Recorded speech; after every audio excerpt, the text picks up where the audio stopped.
பாண்டிச்சேரி கூட்டிட்டு போறேன்னு சொன்ன கடைசியில மறந்துட்டியாடா? கல்யாண விஷயத்துல மறந்துட்டேன்டா. ஒண்ணு இல்ல, மொய் போன வரும், அதுல ஒரு 30,000 எடுத்துறேன். நல்லா பாண்டிச்சேரி போயிட்டு ஒரு வாரம் நல்லா ஜாலியா சுத்தி பார்த்துட்டு வரீங்களா? சரி மாப்ள, சரி மாப்ள. ஏய் மாப்ள, இதை சரி பண்ணுங்க, பட்டன் போடு.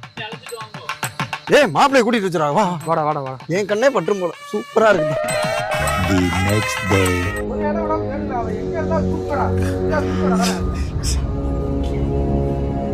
பொண்டாட்டி பக்கத்து வீட்டுக்காரனோட ஓடி போயிருச்சுடா.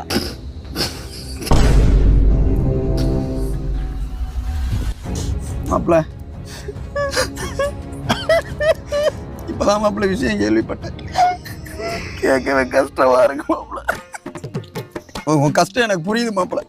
ஆனா அந்த கஷ்டத்துல எங்களுக்கு கொடுக்க வேண்டிய அந்த டூர் காசு 30,000 ரூபாய் கொடுக்க மறந்துடாத சாமித்து.